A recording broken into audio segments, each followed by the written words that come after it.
Oke, halo, selamat sore teman-teman dan sahabat sehat Bali Med. Apa kabarnya sore hari ini? Baik. Semoga teman-teman, sahabat dan keluarga sehat Bali Med gitu semuanya dalam kondisi sehat senantiasa dan kita tentu berharap semua agar pandemi COVID-19 ini untuk segera berlalu. Teman-teman dan sahabat sehat Bali Med, berjumpa kembali pada sore hari ini bersama saya Dina dari Divisi Marketing Rumah Sakit Bali Med Buleleng. Salam sehat dari kami.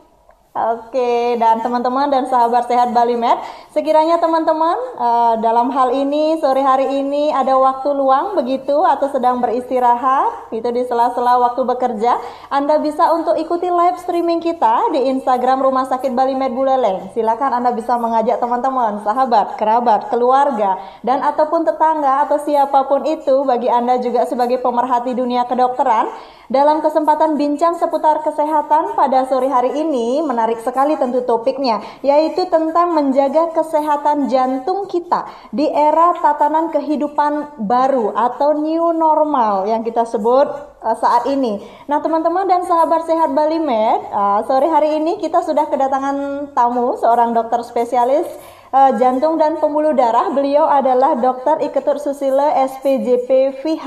Halo, selamat sore dokter. Selamat sore. Sehat hari ini dok? Astungkaru sehat. Baik, terima kasih dokter sudah menghadiri undangan kami. Teman-teman dan sahabat yang ada di rumah, beliau ini adalah salah satu dosen Fakultas Kedokteran Universitas Pendidikan Ganesha Singaraja dan beliau saat ini adalah juga Ketua SMF Kardiovaskuler Rumah Sakit Bali Med Buleleng. Beliau juga sangat aktif di Rumah Sakit Umum Daerah Kabupaten Buleleng dan saat ini beliau juga praktek di Rumah Sakit Bali Med Buleleng.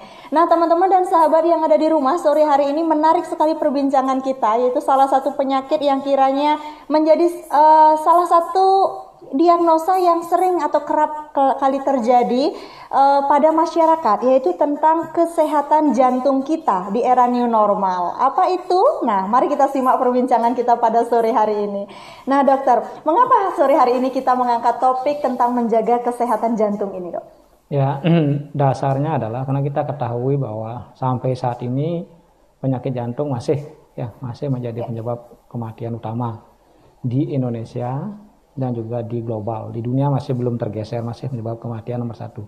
Nah sekarang tambahannya adalah bagaimana kita menjaga kondisi jantung kita atau kesehatan jantung di era new normal ini. Iya, betul. Nah kenapa ini diangkat? Karena sudah ada beberapa data menunjukkan bahwa pasien-pasien yang terkonfirmasi dengan COVID-19 itu komorbid yang paling banyak adalah salah satunya adalah penyakit jantung.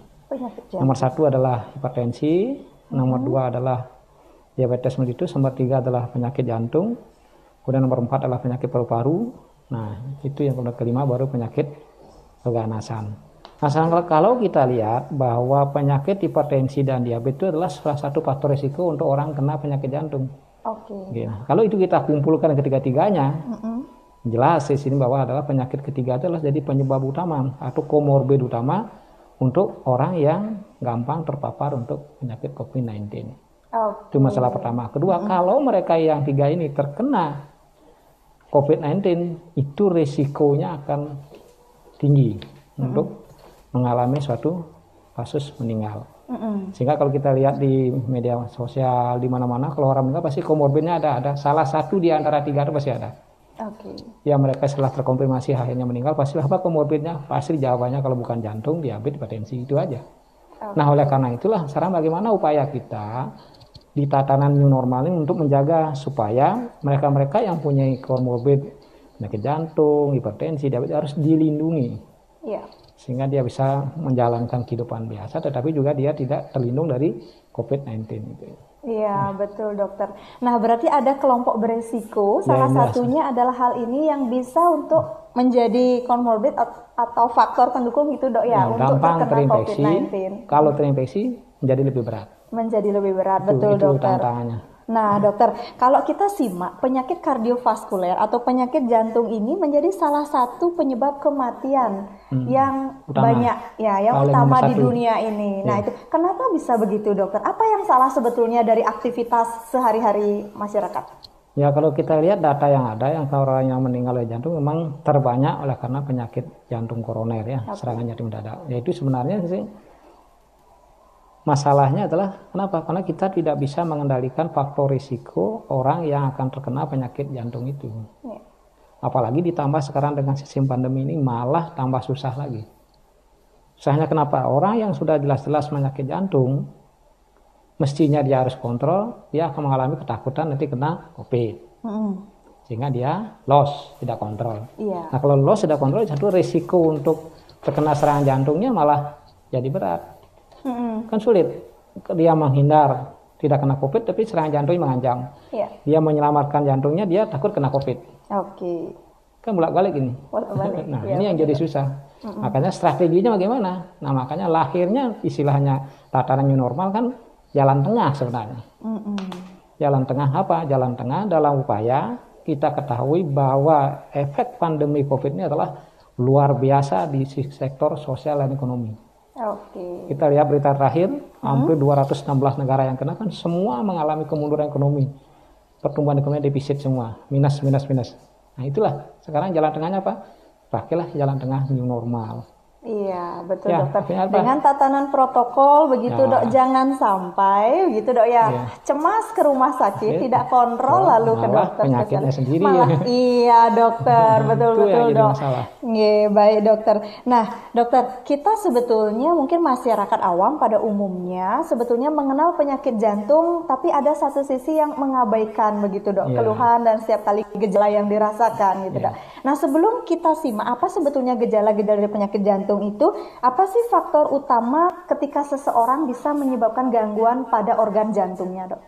Ya jadi ini kalau misalnya penyakit sebagai faktor utamanya ya itu tadi salah satunya terbanyak adalah darah tinggi, kedua kencing manis, ketiga gangguan lipid darah, kemudian juga adalah merokok, kan itu sering terlupakan. Itu semua yang gampang-gampang dicegah sebenarnya. Iya. Apalagi merokok, kegemukan. Orang sedentary tidak jarang aktivitas juga merupakan stres salah satunya. Kan itu semua faktor risiko untuk gampang kena penyakit jantung. Lalu sudah kena bagaimana? Ya tentu gejalanya macam-macam, ada yang dari ringan sampai berat. Kalau ringan mungkin hanya sesak saja kalau dia aktivitas yang biasa sebelumnya bisa sudah jalan sekian meter atau naik tangga sekian tangga biasa-biasa aja. Tapi sekarang kok belakang-belakang ini mulai dia nggak bisa. Ada keluhan, ada hati-hati. Oke dokter. Tuh. Kedua, sering keluhan nyeri dada. Yang sebelumnya biasa-biasa aja, hanya aktivitas berat baru agak nyeri, sekarang kok ringan saja, malah pada saat istirahat kadang-kadang dadanya rasa nyeri, apalagi panas. Nah itu juga waspada. Kemudian ketiga yang sering adalah berdebar. Itu hati-hati. Kalau orang biasa sebelum tidak berdebar, sekarang hanya berapa belakang ini kok gampang berdebar, malah jalan sedikit kok tidak enak dada saya kok rasanya ada yang jantungnya seperti mau putus gitu. Nah itu hati-hati, itu udah gejala dari awal bahwa orang kemungkinan akan terkena gejala penyakit jantung.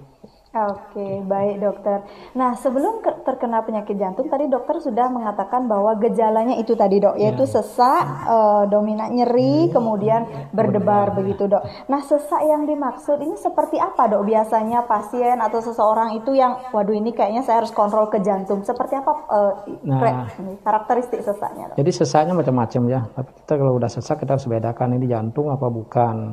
Karena ada penyakit lain juga mempunyai gejala sesak. Ya, bukan jantung, apa contoh paru-paru, orang asma, orang penyakit paru kronis juga bisa, orang dengan gagal ginjal juga sering juga mengeluh sesak. Jadi sesak pada jantung ini khas dia. Jadi sesak itu adalah sesak yang berat bila dia melakukan aktivitas. Kalau biasanya dia orang pekerja berat, kayak buruh bangunan tuh, mungkin dia tidak terlalu sesak, tapi begitu dia melakukan aktivitas lebih berat lagi, mulai sesak. Nah itu. Tapi dia akan membaik kalau dia misalnya dipakai istirahat atau duduk, atau malah kalau dia berbaring malah tambah sesak ya. Tapi kalau dia duduk enak. Nah itu khas kalau orang yang sesaknya kita juga ada gangguan di jantungnya. Ya. Baik dokter.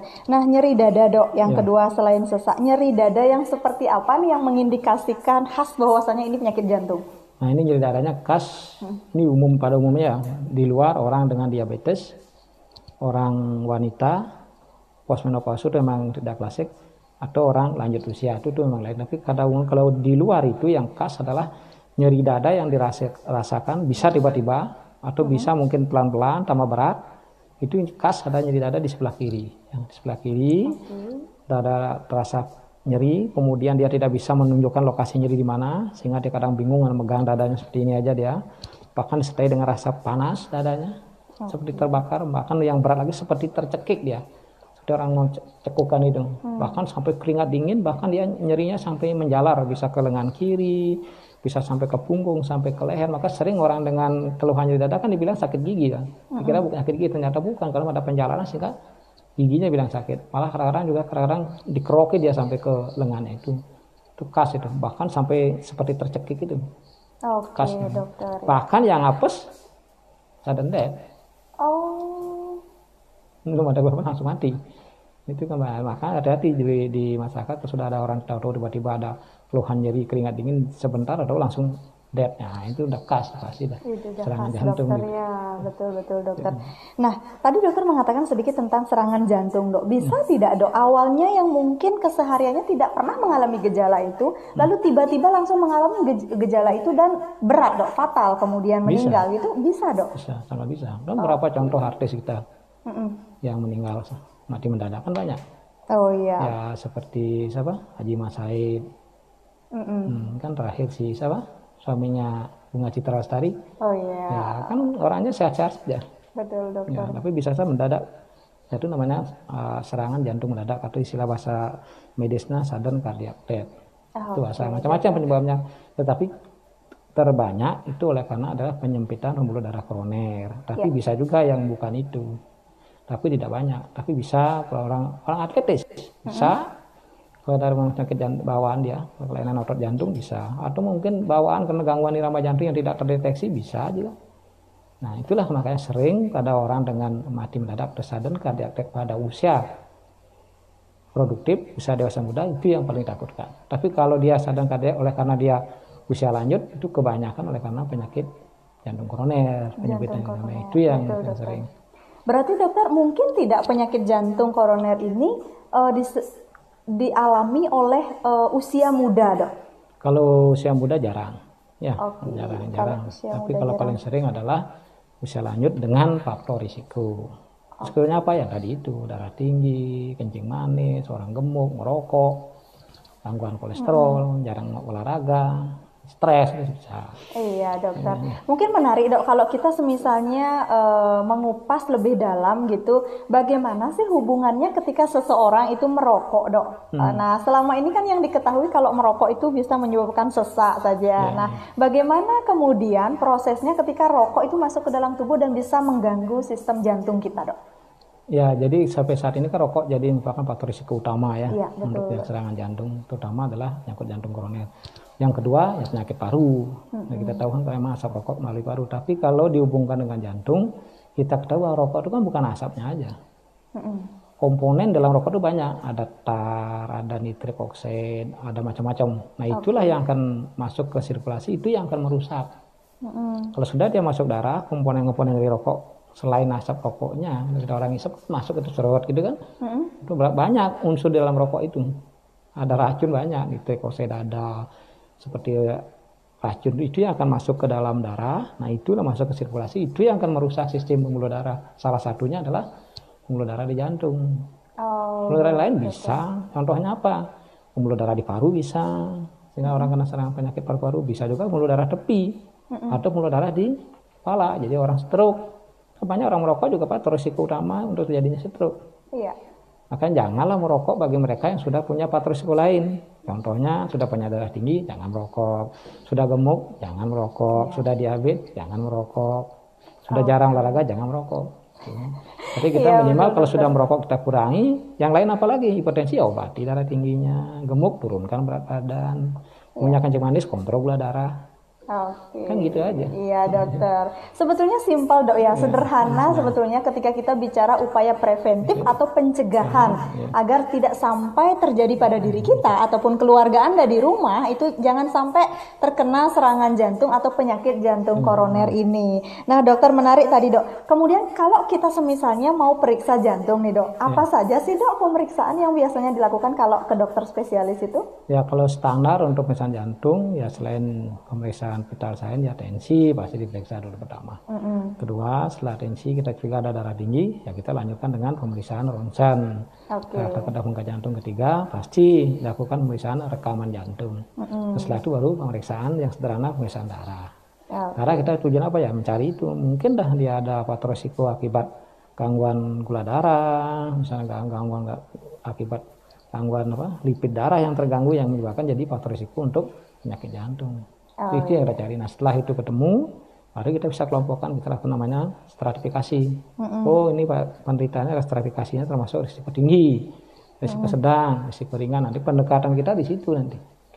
Oke, baik dokter. Nah, di situasi pandemi begini dok, new normal, sebetulnya dokter tadi mengatakan, kira-kira apa saja yang perlu kita perhatikan dalam pola aktivitas sehari-hari dok untuk menjaga kesehatan jantung kita?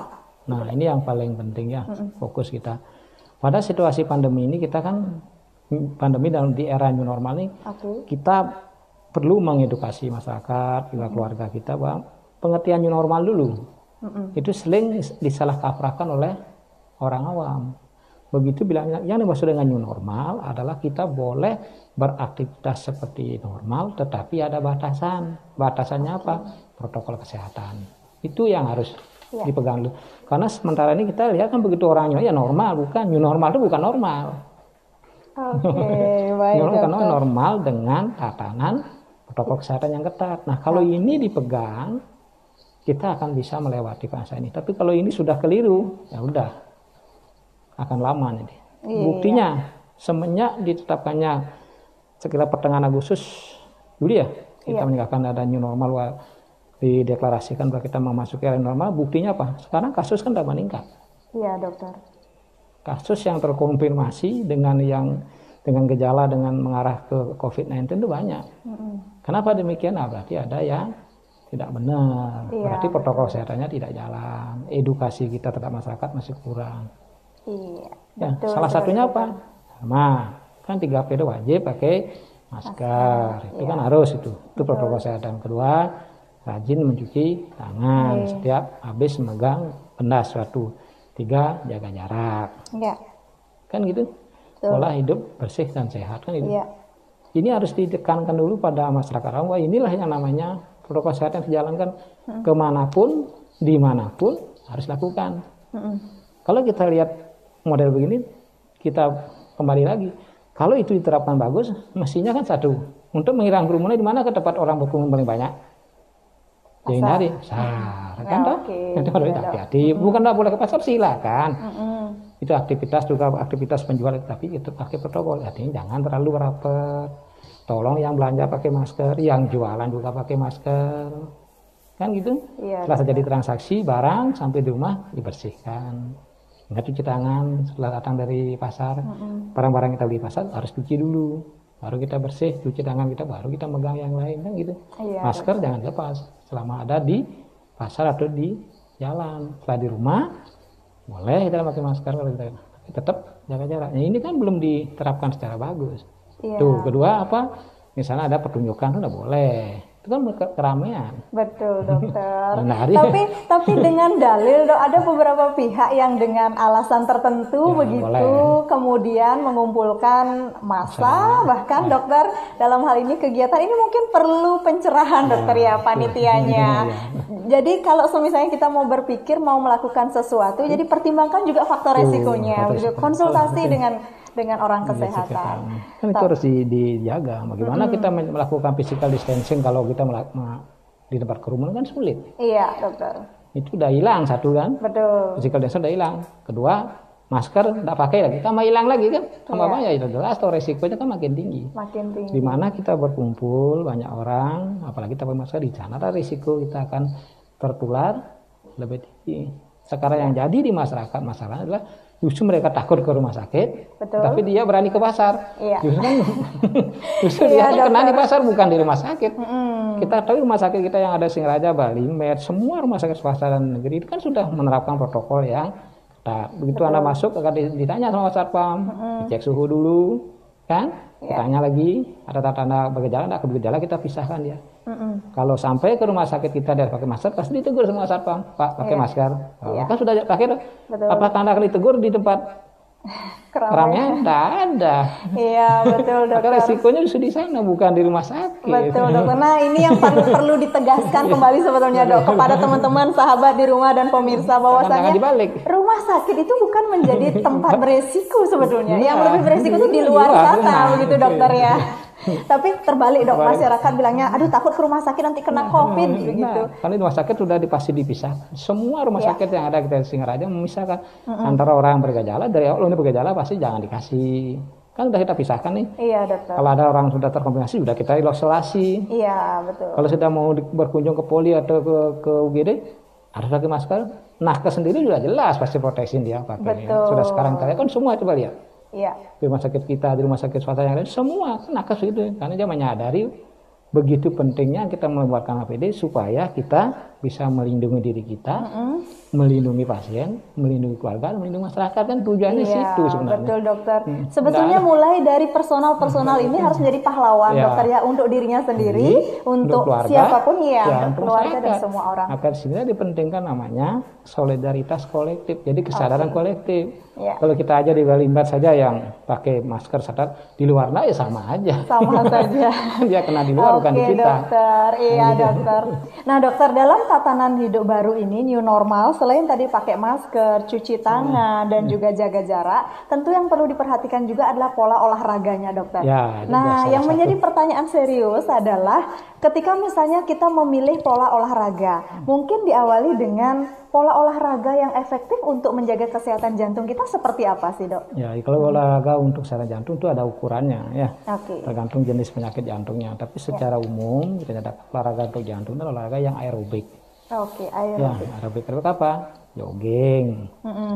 naik sepeda, jalan santai, kan? Bisa senam saya bisa. Nah, pada situasi pandemi ini bagaimana yang dipilih? Kalau kita tidak bisa keluar di rumah kan boleh, kenapa enggak? Jalan di sekitar rumah kan cukup. Nyapu di rumah juga bisa kan olahraga. Jaga kalau bisa punya sepeda statis di rumah boleh. Kalau kita mah takut keluar rumah situasi gini. Tapi keluar rumah boleh keluar rumah tapi ingat protokol kesehatan. Iya. Kalau begitu jalan ke rumah ingat pakai masker. Nanti kalau ketemu teman jangan salaman, jaga jarak. Sampai olahraga semua ingat cuci tangan dulu, baru buka masker, baru aktivitas lain. Kan itu aja kuncinya. Oke dokter. Bisa lah, bisa, kenapa enggak? Iya, Makanya itulah namanya new normal, semua bisa, tapi ingat protokol kesehatan jangan dilupakan. Tuh. Kalau itu dilupakan ya sama dengan bohong gitu. Gitu. Iya dokter. Boleh ke undangan boleh, mau acara teman ya boleh, mengadakan pesta teman boleh, tapi dengan syarat yang adakan pesta juga harus tahu diri. Bagaimana kita bisa menjaga jarak antara undangan sama lain. Kalau itu yang datang tuh rumah sempit, datang 100 orang kan tidak mungkin. Kan nggak bisa, kan nggak mungkin kan? Iya. Nah, tentunya kita harus mengundangnya dibatasi, yang teman dekat saja, yang datang pun harus pakai masker. Sebesarnya jangan salaman, kasih tempat cuci tangan kan, kalau mau datang cuci tangan dulu, atau ada tunggu suhu, udah ketemu, jangan salaman, jaga jarak kan itu udah selesai. Kan bisa. Iya, dokter, betul dokter. Jadi harus sama-sama saling sadar sebetulnya dok ya. Kalau jangan sudah tahu penting. begini, undangnya banyak, tempatnya sempit, sudah itu sampai sana makan prasmanan, buka masker ya kena sudah. Iya, betul dokter. Sulit kalau gitu Iya, ya. iya. Makanya kalau bisa, saran saya sih kalau udah acara itu boleh. Apa kan alangkah baiknya kita undangan datang bukan prasmanan, pakai bungkus langsung diulang, selesai. Oh Tuh, iya. kan aman. Betul dokter. Waduh dokter ini betul-betul koreksi untuk masyarakat secara umum loh dok. Kadang kami pun dan termasuk saya tidak terpikirkan soal itu karena kalau misalnya sekarang kan sudah mulai nih dok diberikan di adat ataupun upacara keagamaan pernikahan gitu. Tapi kerap kali saya beberapa kali mungkin dok menjadi tidak memperhatikan hal itu. Selama menggunakan prasmanan kan tidak masalah. Kita kan tidak melarang. Ada pun memang betul, tapi bisa nggak melaksanakan. Nah disinilah kuncinya kita sebagai tenaga medis menyarankan, mengedukasi dan juga para aparat yang lain, baik itu korban desa adat, nanti kalau ada warganya silakan, tapi dipantau. Tolong ya, partisipasi begini boleh, jangan terlalu banyak. Kalau data ya atur jamnya dari jam pagi sampai malam kan boleh. Iya dok. Undang 100 datang 10 kan. Iya. Malam selesai juga, datang dapat kita juga aman kan gitu. Betul dokter. Jangan berpikiran seperti tidak COVID ya susah, kalau seperti sudah COVID jangan. Iya betul dokter ya sekarang. Itu yang jadi kendala.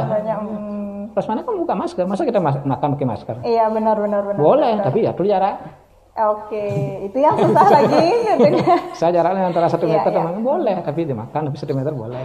Setelah itu boleh. Kalau nggak bisa nanti ya sudah pakai. Tapi masukan dokter menarik, Dok. Dibungkus saja gitu, Dok ya. Terus nasi kotak aja silakan Kan dikonsumsi di rumah yang penting masing-masing. kita kan esensi kita ke sana kan mengucapkan selamat, Iya, betul, ikut dokter. bersuka dan Doa. kan itu aja. Oke, iya dokter. Kalau nggak sempat dari rumah kan nggak apa-apa. Situasi pandemi ini kan boleh. Oke. Ya, WA sekarang ada medsos banyak. Maaf ya, ada bisa datang ke situasi selamat atas. Nah, kan sudah cukup kan? Iya, Kan dokter. juga gitu. Oke dokter, sebetulnya dengan situasi new normal ini masyarakat harus beradaptasi juga dokter ya. Semua komponen di masyarakat harus mulai beradaptasi dan menyadari bahwa betapa pentingnya sebetulnya kita menjaga diri sendiri, orang lain, keluarga tentunya. Dan masyarakat umum. Oke, masyarakat secara umum. Baik dokter, menarik sekali teman-teman dan sahabat yang ada di rumah. Perbincangan kita pada sore hari ini bersama dokter spesialis jantung kami itu tidak hanya menyoal tentang penyakit jantung seperti apa, tapi betapa pentingnya kita memperhatikan protokol new normal ini sebagai sarana dan juga sebagai panduan begitu agar Anda, keluarga dan semua orang bisa terlindungi dari yang kita sebut sebagai virus COVID-19 ini. Nah, teman-teman dan sahabat, kiranya ada pertanyaan dari sahabat di rumah, saya persilakan melalui live streaming kita Anda bisa langsung bertanya kepada dokter spesialis kami langsung. Kapan lagi kalau tidak di program Bincang Seputar Kesehatan pada sore hari ini, Anda akan mendapatkan jawabannya langsung dengan dokter spesialis kami. Gratis loh. Nah teman-teman, sebelum menunggu dok, sambil menunggu pertanyaan dari pemirsa kita yang ada di rumah, kalau olahraga dok, keluar misalnya bersepeda gitu, secara normal boleh nggak sih dok pakai masker ketika berolahraga keluar? Boleh. Oke. Karena situasi seperti ini kan harus pakai masker. Nah, cuma hati-hati. Kenapa? Kalau kita pakai masker yang terlalu ketat, ya resikonya akan terjadi apa? Pada saat kita melakukan olahraga, makanya jarang olahraga yang aerobik. Aerobik kadang berirama dia, tidak akan sampai harus ngos-ngosan lah. Itu pakai masker seperti masker ini, namanya masker medis, atau sekarang namanya surgical mask ini masih aman. Tapi kalau sudah olahraganya panjang itu boleh, tapi yang disarankan adalah pakai masker kain. Itu paling bagus kan melindungi, tetap jaga jarak, kita bisa olahraga. Karena kita udara yang kita keluarkan, CO2 itu jangan sampai tertahan. Nah, kalau itu sehirup lagi, kita juga menggenjot tinggi, ya itu nanti akan terjadi masalah. Iya dokter. Jadi disarankan olahraga tetap pakai masker yang mana? Jangan pakai N95 seperti saya ini, jangan. Iya dokter. Itu beresiko dia. Pakai yang maskernya paling bagus masker kain. Masker kain dokter ya. Kan presiden kita Pak Jokowi kan pakai masker kain kan? Diantar oleh tapi kan pakai jarak. Oh iya. Tetap Oke, dokter. Kunci protokol saya tetap jaga. Olahraga berlebih, jaga jarak. Masker. Habis olahraga sebelum ketemu cuci tangan. Bersihkan tangannya, jangan nyentuh yang lain dulu. Sudah kita bisa ngobrol sama teman, pakai pesil boleh, pakai masker. Iya. Jarak kita kan olahraga dapat, juga terhindar dari penularan virus kan itu prinsipnya. Iya, betul dokter. Nah tapi dokter, ini mitos atau fakta sih dok? Sebagian media mungkin menyebutkan bahwasannya virus itu sekarang bisa terbang di udara bebas gitu. Ini dari segi kedokterannya bagaimana dok? Ya memang kan terakhir ini rame bahkan sampai WHO pun merilis kan, bahwa itu memang penularannya melalui darah itu masih dipertanyakan. Namanya airborne itu masih. Tetapi kalau dari dasarnya kan penularan melalui droplet. Jadi kita ngomong seperti Mbak saya ngomong ini kan sudah terlindung ini. Kalau saya ngomong keras kan keluar percikan ininya ke teman. Tapi kalau kita pakai masker kan tidak mungkin. Ini ngumpul di sini aja.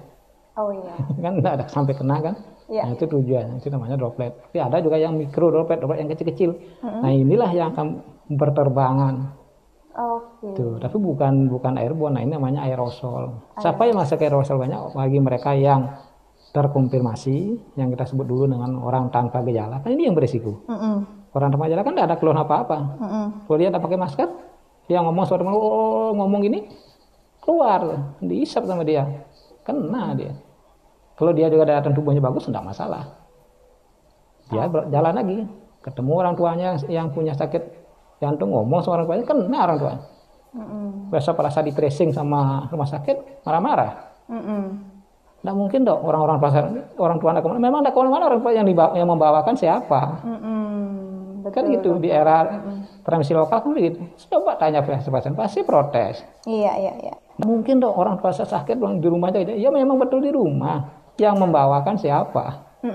Bukankah Anda yang membawakan setelah sempat keluar ke pasar, ke acara pesta, sambung ayam, itu kan bisa aja kan, nggak tahu gitu. Iya, betul dokter. Kadang sebetulnya Itu yang jadi miris melihat dok ya, dalam arti akhirnya. Oke, dari sisi profesi kesehatan betul-betul bagaimana inginnya membantu masyarakat mengedukasi, tapi di sisi lain ternyata beberapa pihak malah melonggarkan unsur-unsur dan niat kita ini dokter ya. Tetap, makanya itulah sadar tadi era new normal itu harus kan sering, maka sekarang kita dari tim medis atau dari sudah mengenal COVID betul kan tidak pernah lagi memikirkan kontak, tidak pernah, pasti ada yang kontak. Tapi kita mungkin dia kena dengan orang yang tanpa gejala ini. Iya, betul dokter. Nah dokter, di masyarakat kondisinya saat ini betul sekali dok apa yang dokter sampaikan, bahwa ketika di tracking oleh dinas kesehatan maka banyak yang menolak, itu yang melakukan penolakan atau bahkan marah-marah gitu dok ya, atau bahkan tidak menerima atau mengingkari bahwasanya situasi saat ini adalah situasi pandemi, tidak menerima dok atau bahkan menolak. Ada beberapa provokator yang mungkin dokter sudah tahu dan teman-teman pemirsa di rumah tentunya ya, ada beberapa pihak yang mengklaim bahwasanya pandemi ini dianggap sebagai suatu hal yang diada-ada gitu ya, mengada-ada gitu dok ya, bohong begitu. Padahal di sisi lain kita juga berusaha keras untuk mengedukasi masyarakat bahwasanya ini situasi pandemi, jadi seluruh dunia kena efeknya. Iya betul dokter. Baik. Nah menarik sekali perbincangan kita pada siang hari ini teman-teman dan sahabat yang ada di rumah. Kiranya ada yang mau bertanya, silakan saya tunggu pertanyaan Anda di live streaming Instagram kami begitu. Nah, oke. Ya. Sambil menunggu dokter, pertanyaan dari pemirsa kita, tadi dokter juga menyebutkan tentang stres, pengelolaan pikiran yang baik untuk kesehatan jantung kita dok. Nah, mitos atau fakta sebetulnya dok, kalau meditasi menjadi salah satu metode yang baik untuk menjaga kesehatan jantung kita? Ya, memang faktanya gitu. Salah satu komponen dari panca jantung sehat kan salah satunya adalah kelolalah stres. Bukan menghindari stres, bukan. Semua orang kena stres pasti. Cuma tergantung kan sekarang bagaimana mengelolanya. Salah satu upaya mengelola yang meditasi itu. Iya. Itulah mengelola stres. Kalau itu dikelola dengan bagus, stres kita tahu bahwa kalau stresnya tinggi, berarti apa? Kadar hormon di dalam tubuh kita akan naik. Salah satunya adalah katekolamin, adrenalin. Makanya orang stres pasti deg-degan kan? Ya karena adrenalinnya naik. Nah kalau ini kita kelola, ya, berarti kita bisa menurunkan risiko untuk kena serangan jantung. Itu yang pertama. Yang kedua, di situasi pandemi ini jangan stres. Kalau stres akan menurunkan tahan tubuh turun, maka gampang kena virus. Walaupun orang terkonfirmasi pun kalau itu tanpa gejala, dengan dia tidak stres itu akan menaikkan daya tahan tubuh, maka virusnya akan mati sendiri. Itu namanya sembuh sendiri dengan daya tubuh kita. Salah satu upaya yang kita meningkatkan daya tahan tubuh apa? Selain makan aja, jangan stres. Oh iya, kan betul gitu. dokter. Makanan sehat. Maka pada situasi pandemi ini harus jaga kesehatan. Salah satunya kan PHBS, pola hidup bersih dan sehat. Apa itu? Olahraga yang teratur, istirahat yang cukup. Berapa sih anjurannya? Normalnya itu kita istirahat 7 jam. Iya. Kalau bisa 7 jam. Kemudian olahraga teratur. Olahraganya gimana sih? Tadi sudah jelaskan olahraga yang aerobik. Berapa sih idealnya? Idealnya adalah kalau orang dengan penyakit jantung itu adalah 3 kali seminggu, jangan tiap hari juga. Oke, baik dokter. Kalau idealnya 3 kali seminggu itu sudah. Sekali olahraga berapa? Paling lama 30 menit. Oke. Istirahat yang cukup, baru terakhir makan yang bergizi. Makan yang bergizi, kan betul dokter. Nah dokter, terakhir nih dok, pencegahan penyakit jantung bagi kita nih dok, kaula muda, itu salah satunya kan juga pola makan kita dokter, selain pola hidup kita. Nah jenis makanan apa sih dok yang sebaiknya dihindari atau bagaimana mengatur pola makan yang baik agar kesehatan jantung kita tetap terjaga dok? Ya, jadi kalau pola makan, nah untuk penyakit jantung atau penyakit metabolik pada umumnya hanya 3 aja. Makan jangan terlalu tinggi karbohidrat. Karbohidrat akan jatuhnya ke kencing manis. makan jangan yang terlalu enak. Kalau enak pasti tinggi kolesterolnya. Oke. Makan jangan terlalu asin. Kalau asin tinggi pasti akan darah tinggi kan gitu. Oke, Kan dokter. 3 itu aja dihindari. Lalu makan apa ada boleh asin? Boleh. Tapi harus proporsional. Ada porsinya. Jangan terlalu asin, boleh asin tapi jangan terlalu. Iya, Manis dokter. juga boleh, jangan terlalu manis. Kalau kita makan boleh. Boleh kan dia pakai gula boleh, tapi jangan orang kencing manis apa boleh? Ada obatnya namanya gula tropicana itu yang bukan dari gula tebu tapi dari gula jagung, kan gula juga. Oke, Nah, kan itu dokter. diatur. Iya, Makanya kalau makan jangan makan yang tinggi kolesterol. Makanya kalau makan yang tinggi kolesterol pasti enak. Iya. Contohnya keripik, kriang-kriang itu pasti tinggi kolesterolnya itu. Kalau enak pasti Tinggi kolesterol kolesterolnya, tinggi. kenapa? Iya betul dokter. Itu sejumlah ilustrasi yang singkat sekali Singkat, tapi ya. jelas dokter ya bagi kaula awam gitu. Baik dokter. Jadi saya simpulkan mungkin dok, kalau untuk pola makan jangan terlalu tinggi karbohidrat. Yang kedua terlalu enak karena pasti tinggi terkait dengan kolesterol. Yang ketiga adalah terlalu asin. Ya. Begitu dokter ya. Untuk menjaga kesehatan jantung kita. Nah dokter, mungkin closing statement nih kalau semisalnya pesan-pesan dokter kepada pemirsa dan pemerhati sahabat sehat Balimed untuk menjaga kondisi kesehatan jantung kita dan terutama apa yang perlu diperhatikan dalam era new normal ini. Silakan dokter. Ya. Pesannya. Ya ini yang paling penting di era new normal ini bagaimana kita tetap yang punya penyakit jantung atau orang yang punya risiko penyakit jantung biar bisa beraktivitas, bisa hidup sehat tetapi terhindar dari COVID. Ya salah satu caranya apa? Tetap pola hidup sehat, bersih dan sehat dengan menerapkan protokol kesehatan yang ketat. Itu aja. Jangan sampai lepas protokol kesehatan. Situasi pandemi protokol kesehatan harus. Iya. Tapi kalau bagi saya itu wajib hukumnya. Baik dokter. Dan bagi Anda tentunya dokter ya yang sudah punya misalnya keluarga penyakit jantung dan harus kontrol rutin ke dokter spesialis. Tetap kontrol. Tapi Iya. ingat protokol kesehatan. Betul dokter. Karena kita sendiri di Balimed maupun rumah sakit dimanapun di Singaraja, di Buleleng ini semua pasti coba lihat praktek dokter dulu kan biasa, sekarang lihat praktek semua dokter kan pakai gaun, misalnya pakai masker, ada pakai face shield, itu berarti dia memakai protokol kesehatan. Sekarang pasien kan sekarang semua pasien datang pasti pakai masker. Betul dokter. Berarti kita sudah sama-sama yang menjaga, kita juga menjaga pasien juga menjaga kita, juga untuk keluarga tercinta, juga untuk masyarakat. Iya. Kan itu kuncinya. Baik, Tapi apakah hal ini bisa dilakukan di tempat non rumah sakit? Nah, saya tidak tahu. Iya, itu yang jadi masalah. dokter. Mungkin saja dia di rumah sakit sudah pakai APD lengkap, dia tidak terpapar. Begitu keluar rumah sakit, lepas maskernya, lupa jaga jarak. Nah, mungkin di situ yang kena. Nah, itu yang kita tidak bisa pantau. Kalau di rumah sakit saya yakin bahwa itu memang kecil resikonya. Karena sudah semua pakai pelindung, pasien pakai pelindung, yang memberi pelayanan pakai pelindung, kan otomatis risiko penularannya sedikit. Iya betul. Nah itu pemirsa yang ada di rumah ya. Jadi jangan takut ke rumah sakit jika apalagi Anda yang memiliki jadwal kontrol yang rutin untuk ke dokter spesialis, karena tentunya rumah sakit adalah salah satu tempat yang sebetulnya sangat safety begitu dokter ya, sangat aman bagi Anda ketika harus berkunjung dan kontrol periksa ke dokter spesialis karena kami sudah menerapkan begitu khusus dan begitu perhatian pada protokol-protokol kesehatan. Oke. Nah teman-teman, sahabat dan pemirsa yang ada di rumah, apabila Anda misalnya memiliki pertanyaan, Anda bisa menghubungi call center marketing kami, juga di 0813-3996-8403, maka pertanyaan Anda akan kami sambungkan kepada dokter spesialis kami langsung. Nah perlu kami sampaikan juga teman-teman dan sahabat yang ada di rumah, program bincang seputar kesehatan ini akan rutin kami sampaikan kepada seluruh masyarakat dan Buleleng pada khususnya masyarakat Buleleng sebagai upaya kami untuk memberikan informasi terupdate seputar situasi pandemi saat ini dan juga tentang topik-topik kesehatan.